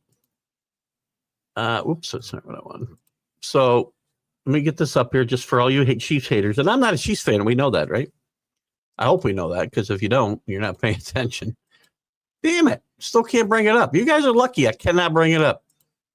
Anyway, haters. Let me try one more time. I don't understand why this is not staying up.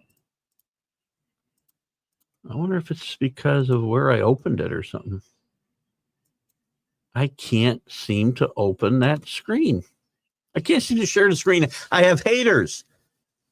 Having anger towards everyone reaching success. This is why we hate the Chiefs. That's it. There's no evidence to support the whole Patrick Mahomes gets better calls, gets more calls than anybody else in the league, that referees favor the Chiefs. Let me read you a couple things here. This is from, where is that? This is a report from Sports Illustrated. The Chiefs are just one win away from the Super Bowl, blah, blah, blah, blah, blah. While the critics will loudly blast the refs for seemingly giving the Chiefs preferential treatment along the way. Mahomes recently denied that he and the Chiefs get friendly whistles in big games, but one graphic would suggest otherwise. Probably would. But the average number of active quarterbacks in the postseason, again, this is a small thing. This isn't what I wanted. A sizable number of NFL quarterbacks currently have drawn zero roughing passers, which brings down the the average, league average overall. But I got a different stat for you here. This isn't the one that I wanted. I don't know how I got on here, but I want to get off because this doesn't tell the story I want to tell. Hold on. If I can't get back here, I'm going to be pissed because this is a good freaking story. When is it? Where is it? Sports Illustrated. I thought this was the story. Anyway, I guess I'm not going to find it. This is not the right story. Anyway, we have the argument about the referee that referees all the games and calls all the penalties against the Chiefs, and for the Chiefs, and roughing the passers on the Chiefs. Josh Allen has had more roughing the passer penalties called for him than anybody in the league. This guy who the referee that they say favors the Chiefs, he's refereed 11 games in the last 7 years involving the Chiefs. The Chiefs are 5-6 in those games. There's other quarterbacks, Lamar Jackson and others. Now, that doesn't mean that the league shouldn't do something like they are, and they are implementing more of the video assist to help on these roughing the quarterback calls where they're running around and then they slide late. Listen, give yourself up or don't give yourself up. I've seen Josh Allen do this fake freaking slide and then keep running. Knock it. They should never. They need to do away with the whole slide. Take the skirt off these freaking guys and make them football players. I don't have any problem with that. I do not disagree that there's horrible refereeing in the NFL in a lot of games. That it favors the Chiefs at all is not even in the question in my mind. It doesn't. Now, you think it is because the places you've seen it, it's magnified. The stories are magnified. Where is that story, man? I wish I could find it. I know it was in SI. I had it last night and I lost it. That's not it either. And he does flop and he tries to draw penalties. Good teams also get more penalties than bad teams, right? They just do. Get your team better, it won't happen. Crap. I can't believe I lost this. Is this it? No, that's not it. Oh, here it is. Maybe this is it. There's a flopping compilation, which is kind of funny, by the way. Yeah, see, this isn't going to do it for me. This is all about him flopping. Here he goes. How often does Patrick Mahomes get favorable calls? Whether it's calls are favorable, whether the calls are favorable is subjective, by the way. Mahomes was the recipient of second most roughing the passing calls during the 2024 season. Justin Fields, by the way, got the most. Josh Allen was behind this year with 5, but in their careers, 7 years for Mahomes, is that correct? 36 calls. 36. And so he got 6 this year. Allen got 5. Goff got 4. Watson, again. And I can't remember the referee's name now that gets chastised because he's the one always in these games. What's this one? Playoff roughing the passer. So if you want to tell me it's all about playoffs, Tom Brady got bigger advantage than him. I guess that's not a great comparison for you guys. It's funny, though. We know. We all love seeing it, Anthony. We all love. I mentioned it earlier. Probably weren't here.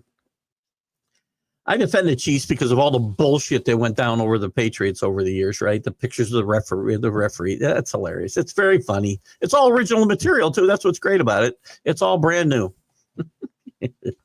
All quarterbacks that are on a roll get a little special treatment. Must I say money? I don't think that's true either.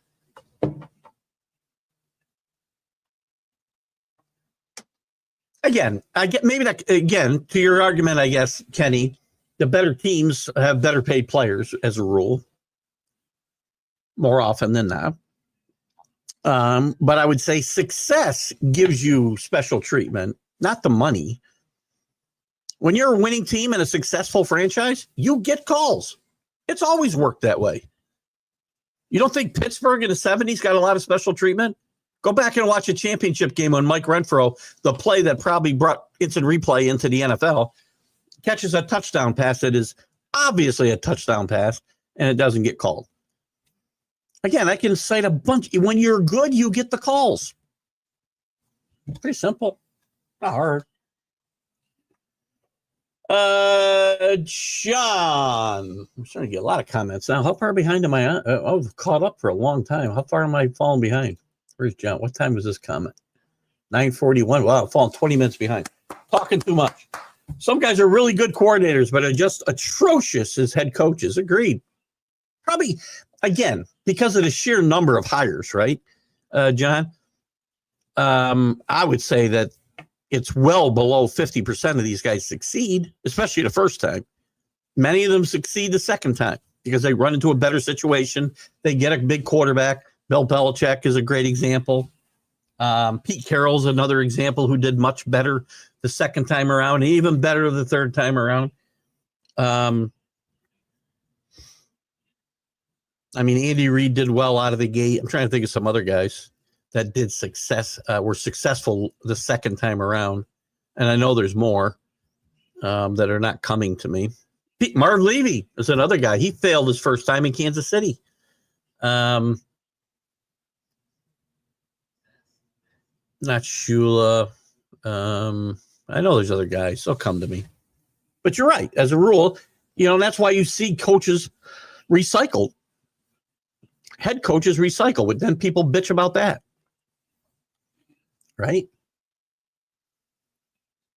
Who's out here watching that isn't speaking up? Pat Gamble, thanks for watching. I'm looking for new names. Thanks for watching out there, buddy.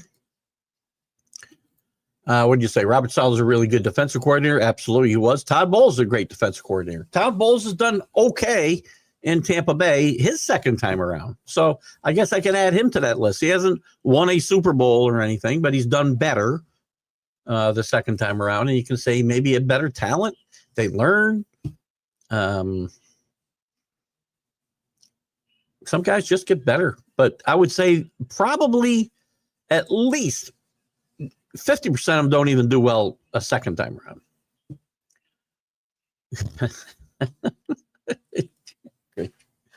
Aaron Rodgers isn't the same old MVP type of quarterback. He still has top 5 or better and strongest arms. Yes, but his movement in the pocket which is a big part of his game, is so much more limited, AC. Again, I would argue the arm strength is not there either. There was a game, and I feel like it was one of the games in London or Germany or wherever the hell they played, right before Saleh got fired, where he obviously was lacking arm strength late in the game, where he had a chance to make a play, and he just didn't have the zip on the ball that he needed. I don't think he's got the zip on the ball when he's on the move like he used to, and he doesn't have the mobility that he used to. Aaron Rodgers never was a running quarterback in the sense of a Lamar Jackson or Josh Allen. He was more like a Patrick Mahomes, run when you need to, and very effective doing it. But his mobility is definitely, and he's 41 years old. It's to be expected, right? He is not a top 5 quarterback. Now, if you're talking about just strongest arms, well, maybe. I don't know. He's not the player. All I'm saying, he's not the player he was. And if I'm the Jets, I'm moving on because there's just too much toxicity there to go on. Get over it. That guy will be a fat bastard for the rest of my life, Rick. I only mean get over it when I'm telling you to get over it. Rick had a great point when I was going on about, it might have been the Chiefs. I don't even know. What was I?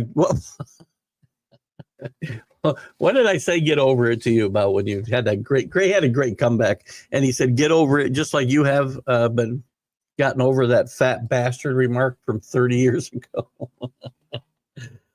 Oh God, Aaron was a terrible corner. He wasn't terrible. Come on, John. He got beat deep all the time, and he was a decent punt returner under Bill Parcells. He wasn't horrible. Let me do a little research here.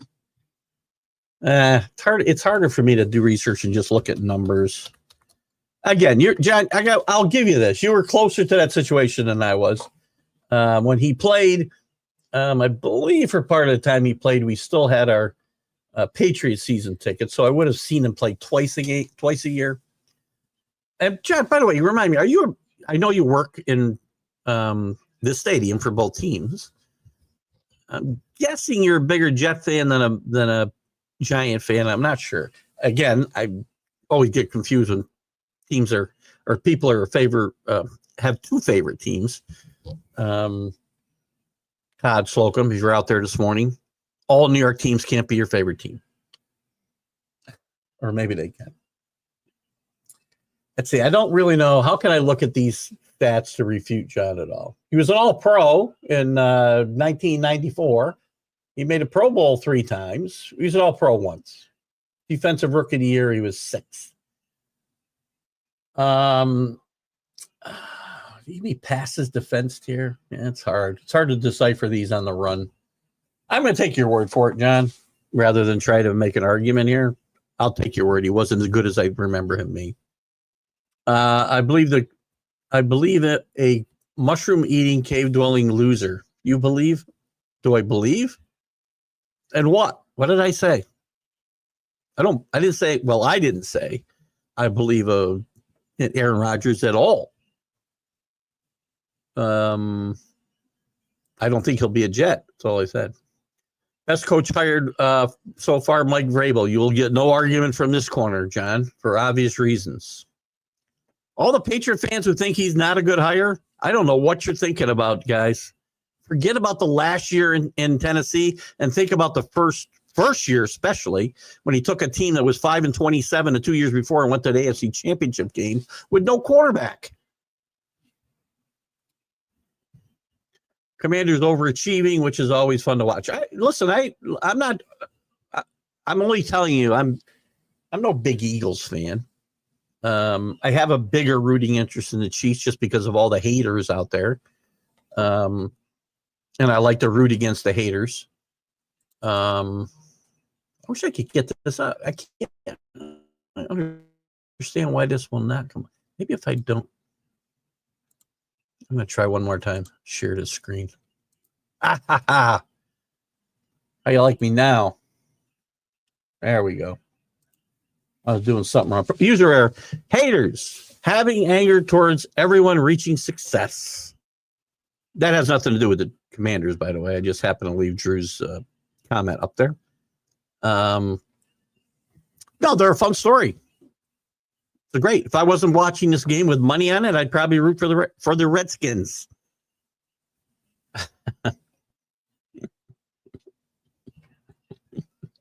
See, I'm not mad at Drew for calling them Commanders.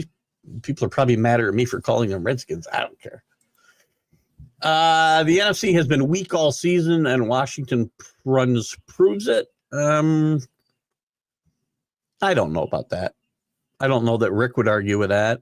I think Rick would argue that. I mean, the NFC North gets bashed because their teams are all home now. But I think they're all very good teams, but they're flawed teams. Every team is flawed. There's no great team in the NFL. Who's a great team without a weakness? Eagles are better. Eagles might be the best team in football on paper right now. You don't play the game on paper. Which is why when it's the Eagles Chiefs, Andy Reid will outcoach Sirianni again and win the game. I mean, all season long, I quite frankly thought the NFC was better than the AFC. The best two teams in the AFC have reached a championship game. I'm not ready to say the best two teams in the NFC haven't reached a championship game.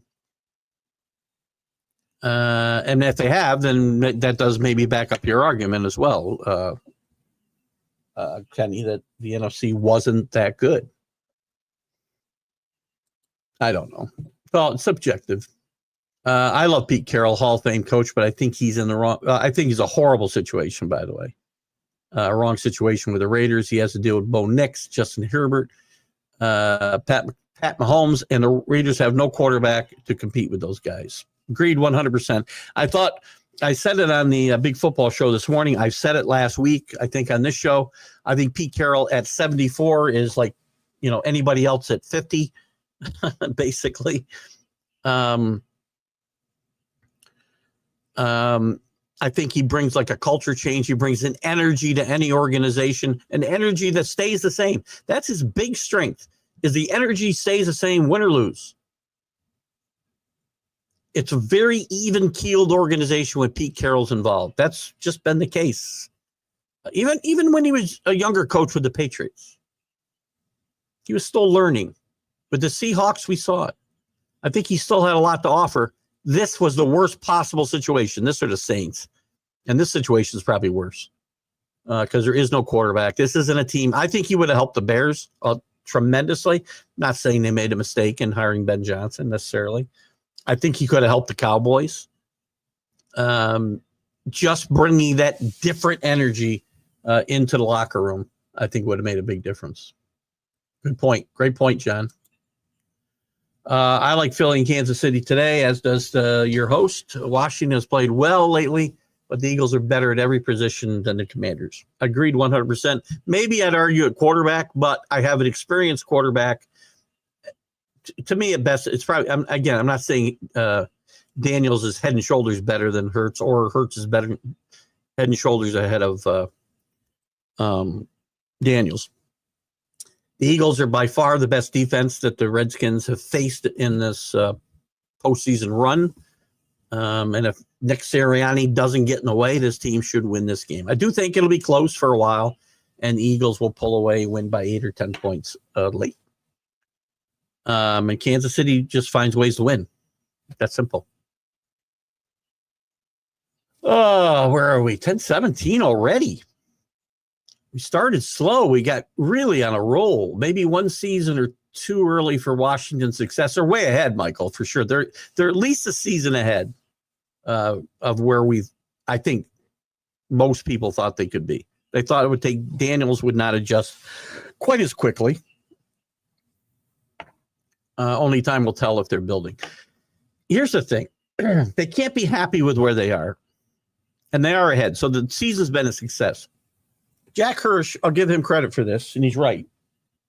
He had a great point the other morning on the Mac and Jack show that that window, you never know how long it's open. They have a chance now to do something great, and you can't, and I don't think they are, sit there and say, wow, it's been a success. We'll do better next year. It'll be fine if we lose. Nobody said it'll be fine if we lose. I'm not going to that extent. But after this game, let's say, you can't be satisfied with what you did because you don't know that you'll ever get back here. Dan Marino is, to me, always the poster child for this. He got to the Super Bowl in his second season. They got plastered by the 49ers, and everybody said, don't worry, Dan's going to be back here a lot of times. And guess what? Dan wasn't back there a lot of times. Dan was never back there. You never know when that window is going to close for good. But all that being said, Michael, I do think that this has been a great season for Washington. I do think they're ahead of where they thought they'd be. And we will see what it builds to. You saw the Texans take a step back this year, right? Sanders' rating should be between 81 and 76. Nothing more. I say 81 because that's because of his last name. But 81's higher than, or lower, I should say, than 76. I agree, Anthony. Both these quarterbacks, all of these quarterbacks, well, there's only two. There's a big drop off, by the way, after Ward and Sanders. Because probably all the guys are past 81 or 81. All the other guys after them are later than 81. Rated. Doesn't mean that's where they'll get drafted. Teams always reach for quarterbacks. But neither one of these guys would have gone before Bo Nix last year, which means they would have been probably out of the first round. Or at least late first round picks at best. And again, I've seen the average. I kind of did and again, the average was kind of, I didn't put all the ratings down and totally average them out. But, doing stupid math, the average rating for Ward was 12 and the average rating for Sanders was 22. Saw Sanders again as late as round 3.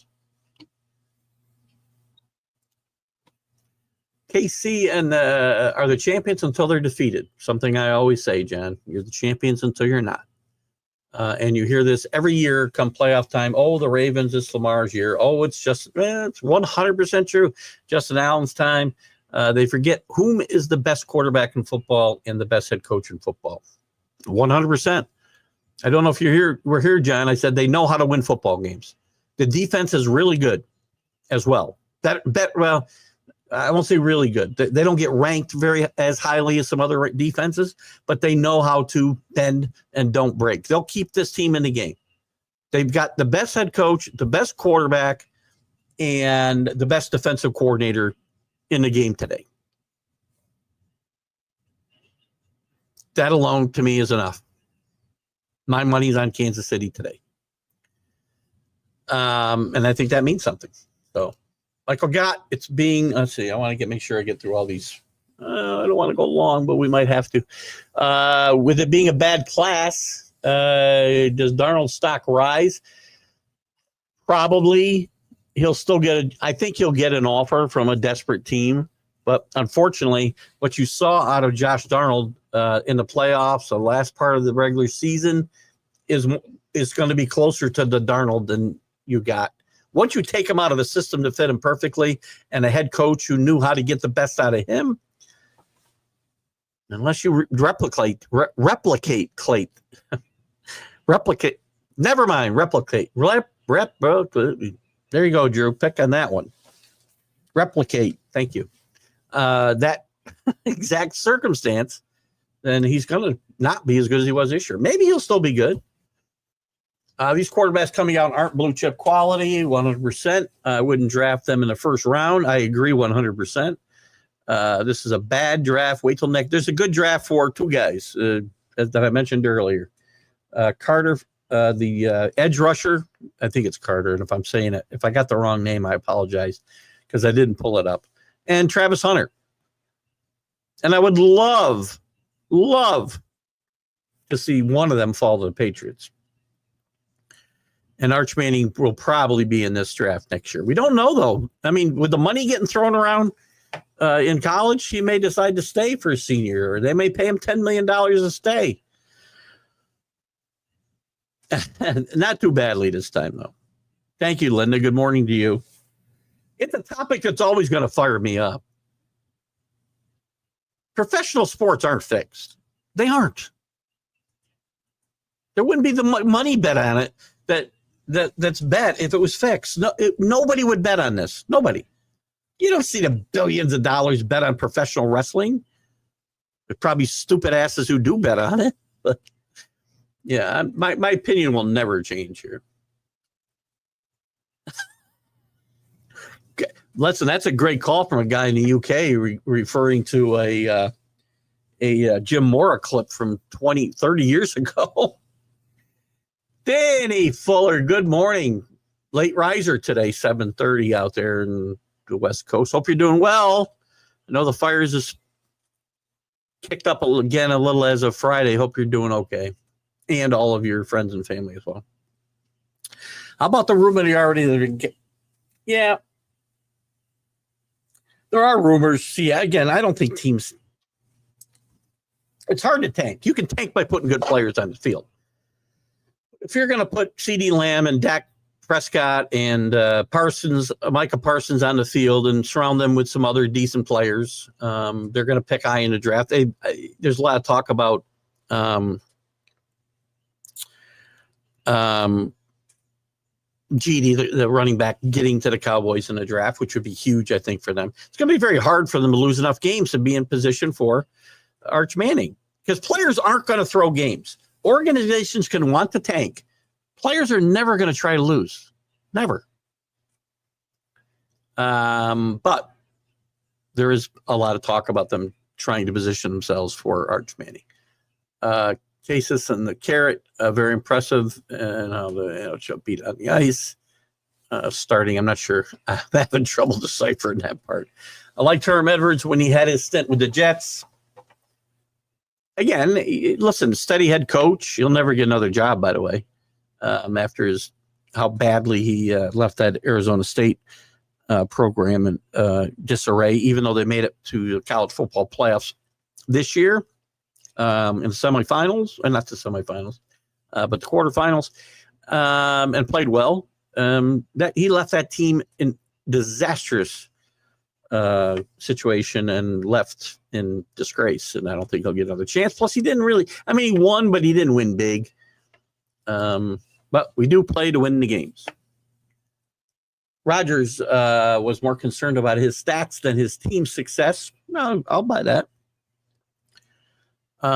His primary goal has always been to avoid INTs, even if it meant not making a good play. There are guys who will not throw balls away, and they'll take sacks too, by the way, and I don't know if Aaron Rodgers is one of these guys, but again, that's another indication of a player who's worried about his own numbers than the team's best interest, which I will agree with you here, Drew, 100%. Actually, there's also, and I've heard this from a lot of Packer fans, and as I've thought about it, I go back to that Tampa Bay championship game a few years ago. Aaron Rodgers has always been accused of looking for the spectacular play rather than the easy one right in front of him. Tom Brady took the best play and what was right in front of him all the time, almost all the time. Aaron Rodgers, not so much. Aaron Rodgers in that game, remember, at the 5-yard line, he could have pretty much looked like he could have walked into the end zone, but he's looking to make a spectacular pass instead. And that game could have been totally different. Thank you, Danny, my man. You're the best. Danny Fuller in the house. End with your jingle today. I always make. Let's play the jingle. I'll play the jingle right now. I think we're going to end up a little long, and I'm not going to get to share this at midnight, but that's fine. I don't care. We might go a couple minutes long today. Where's the jingle? Here it is, guys. Get ready for this. Mac McGrath, thank you so much. Keith Engle, the guy with the sports talk show. On the internet, he's the guy that we all know. If you love your sports, he's the guy for you. He has lots of shows on Roku. Keith Engle with the TGI Sports Talk Show. I always love that. Oh, my God, Mac, thank you so much for that, because I always have laughed my ass off every time I've gotten that. Oh, God, where are we now? Now I lost my spot. Here we are. Insurers are dropping HOAs, threatening the condo market watch. Yeah, these bastards. Is that really true, by the way? Why are they dropping HOAs, Billy? Now I'm going to have to stay late and wait to get Billy's answer. What are we at? 10:28? Yeah, we'll go late today. We'll replay the MLB update, and we'll replay Jim Behringer on the midnight shows from now to Wednesday. That's fine. On Roku, this show will be on Facebook for eternity. So I'm really curious about that, Billy. Now I want to know. Pete Carroll's a perfect. Again, I would have. I would buy that. Actually, I would buy that. Exactly what they needed. They needed a quarterback, but the Mariners and the Mariners have probably been around too long, probably, right? I mean, the Bears have had the same problem with long-time ownership. Again, this ownership goes back to the 30s and George Halas, basically. Same family. Jerry Jones should coach Cowboys. That way he could fire himself and let the team produce winners for all those fans. I wish. Oh, God, can I find it quick? I want to show this. If you guys haven't seen this. Oh, shit. I'm going to see. We're going to go a little long now. Jerry Jones. Firing coach video. Or I'm going to say deep fake. If I can find this, guys, and you haven't seen it, it is so freaking funny. I'm not sure if I can find it, though. Oh, God, it is awesome. Crap, I'm not finding it. It is as funny as it freaking gets, man. Anyway, search it out. It is a fake press conference. Well, it's a real press conference, but they do a deep fake. I can find that on Facebook. Let me try one more thing. Oh, God. Oh, Jerry Jones. Deep fake. Maybe that'll work. If I can find it quick here, we'll do it. If I can't, I'll move on here in a second. Ah, that sucks, right? Can't find it. Videos. Too funny. I wish I could find it. Ah, here it is. I got it.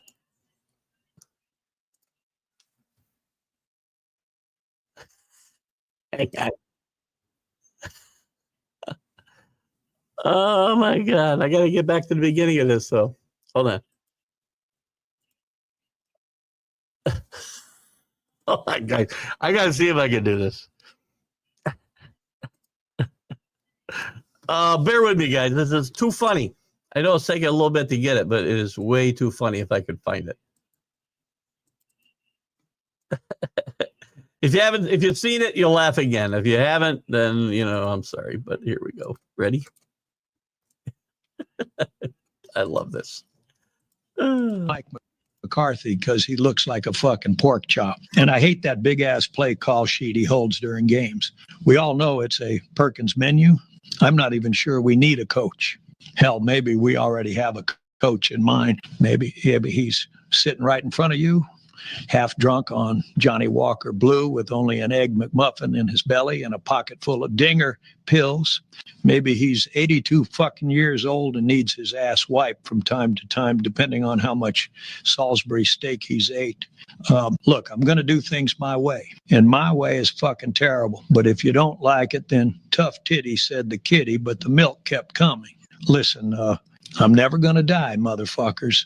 I drink 8 ounces of hog's blood every day, and I'm a vampire feeding off mass disappointment. So learn how to accept meaningless primetime games forever. You can't make that shit up. Fucking pork chop. And I hate that big ass play call sheet he holds during. Oh my God. You can't make that stuff up. Oh my God. I'll probably get banned.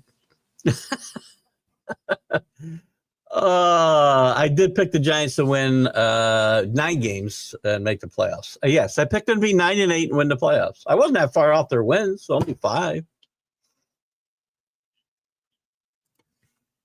Again, everybody takes a listen. Everybody can pick, pick the chalk game the winners. Two kids on North Dakota and Montana are probably good picks. Well, yeah, in the 6th round, that'd be great. Sam, not Josh. What'd I say? Did I say Josh Darnold? Then again, John, several non-blue chip quarterbacks have been drafted and succeeding in the NFL. Some guy named Brady comes to mind. Thank you, Drew. I'm usually the guy that has to bring this stuff up. But you're completely correct. They shouldn't be first-round picks. They are desperate reaches, 100%. If I was John Mara, I would sign Sam Darnold and select Travis Hunter if he's there at 3 to take, if not take Mason. Oh, Mason Graham might be the guy that I'm thinking of, right? Who's the pass rusher? Where's my? I'm not going to get into it now. We're running too late, but that might be the guy I was thinking about. Good morning, William Akins. Good to have you with us out of Pittsburgh. Good morning. We're running late today, guys, so we probably got kicked off of Roku. Goodbye to all of you. Yeah, I know that, but I'm at 2 hours and 2 minutes. So I always try to cut it off at a minute 59. We'll just my midnight shows the next 4 nights. We still got other shows we can replay. This happens once football season's over for me. As far as going out and watching the games, I tend to go a little long, and we don't like to cut our viewers off. And if we got good comments and we're having a good time, we keep going. So thank you, Linda. Though I didn't find that out actually. I found it out by accident. When we started on a Roku, I didn't know that. So I had a great show one day too, and I said I can't wait to share this one. I think at the time I wasn't live either, so I couldn't share that show. I was putting it up after I was done with it. So we go a little long. Go Chiefs, that a boy, Billy. You're my boy. Danny, Bill Pulver, Bills Mafia time. Eagles, Bills today, guys. I'll be on a cruise for the Super Bowl for about since 2016. So that's like 9 years in a row on a cruise for the Super Bowl. 10 facts in the championship game. 2 facts, sorry. Allen has never beaten Mahomes in the playoffs. That's only one. You have another one here? Washington 101 in regular season games. Is that the facts that were the 2 facts? I guess it is. Washington 101 in regular season. The last game in Philly, Washington. I'm sorry. The last game, Washington beat Philly, but it was close, not in Philly. Matters. Australian Open Women's Champion. Oh, I see. Thank you. The carrot. What about Djokovic pulling out again? Washington 1-1 in regular season. Oh, you showed me that. And that's it. We're good. Have a good day, buddy. Kenny, good to see you. Good to have you with us up on the mountain. We're probably going to wrap it up here, guys, unless you got something else. I had a great time as always. We went a little bit long, but not too long. What do you got here, Drew? Enjoy the games. Have a great week, everyone. See you in a few hours, Drew, as well. Again, happy birthday to my mother-in-law, Lisa Serrani. We will not mention her age today because she'll get mad at me, I'm sure. But we love her and hope we'll see her later and have some fun and watch some football. At least I will be on my phone. Guys, have a great day. And we will see you in the funny papers, as my granddad used to say. My thanks to all of you. My thanks to all the groups that let me share it. Stay tuned for the I don't know what comes after me, Linda. I got to know what comes after me so I can promote the show. And I need to know what comes after me every day on Roku so I can promote that show. I needed to ask, and for months I forgot. But we'll see you Wednesday with the College Sports Huddle as we pivot to more basketball than football, but we'll still have some football chatter. And we'll be back next week. We hope to get one more guest on before we start doing replays for our one-on-one while we're on vacation for a couple of Fridays. And I'll give you all that information later on. We'll see you next week with this show, though, live in studio. Thanks for tuning in to the Sunday stream of consciousness. Have a wonderful, wonderful weekend, guys. Bye-bye. Football season is here, and SeatGeek is my go-to for buying tickets. Now with SeatGeek, every single ticket is backed with their buyer guarantee. We've all had plans change, and when you can't make it to the big game, SeatGeek has you covered. They're the only ticketer that allows you to return your tickets ahead of the event for credit with SeatGeek swaps. So when things come up, I know that my tickets won't go to waste. So what are you waiting for? Download the SeatGeek app to maximize your possibilities and shop live events with confidence.